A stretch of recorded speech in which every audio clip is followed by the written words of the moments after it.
Today I'd like to talk to you about heated gloves. This is a Hestra model we have here, one of our best sellers.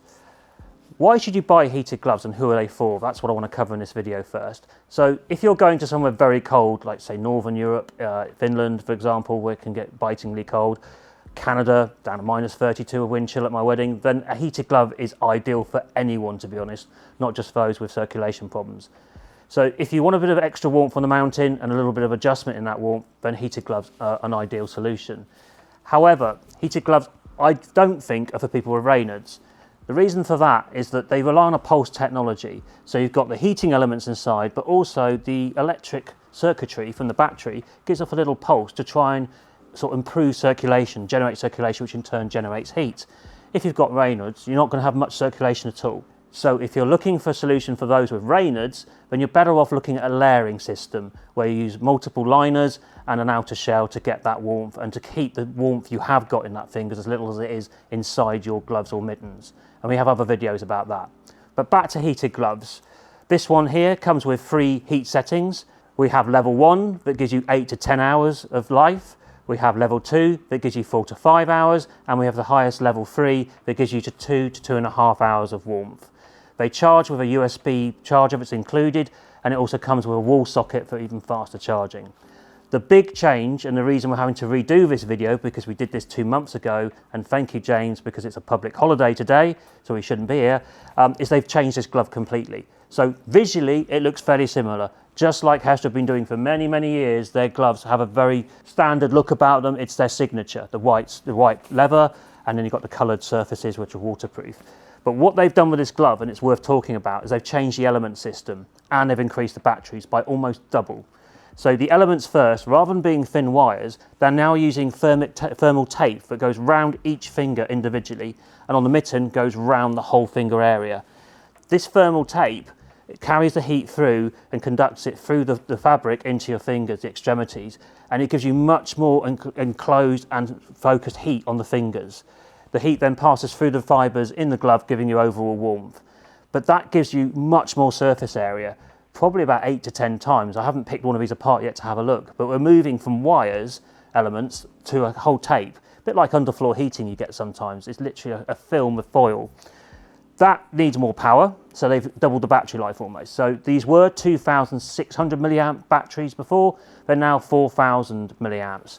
So almost double. And that doubling the power hasn't come at any cost of the size of the battery. The battery is only a millimetre larger all round. So you're not going to feel any extra bulk in the cuff where this battery sits, but you are going to get the benefit now of that huge surface area being heated inside the glove or the mitten.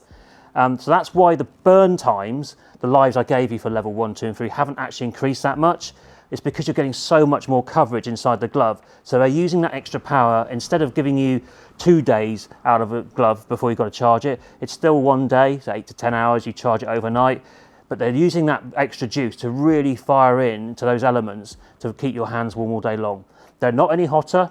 If you put a heated glove on, the #1 complaint we get about heated gloves, unless we warn people, is they'll get home, they'll put them on, and they go, oh, heated glove, put the buttons on, and they don't really feel anything, just a little bit of a tingling maybe, but that's it.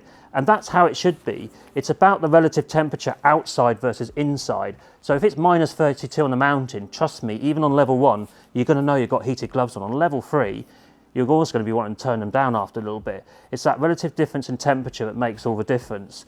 If you do want to try them, the best thing to do is put them on level 3 for a few minutes, leave them in one place, go back to them, put your hands into them, and they'll pre-warmed, and you will feel them working, just to reassure you. But trust me, when you get out on the mountain, you'll definitely know they're working. I've had some of these for 5 years.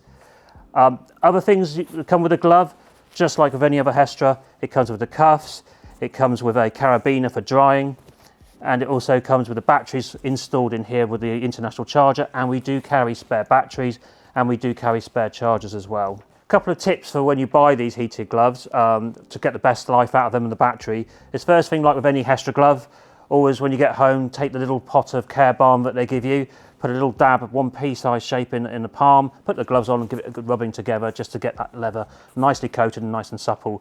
You do it straight away when you buy them, and then do it after every ski trip, and it'll keep the leather lasting a lot longer, so you get a long life in the glove.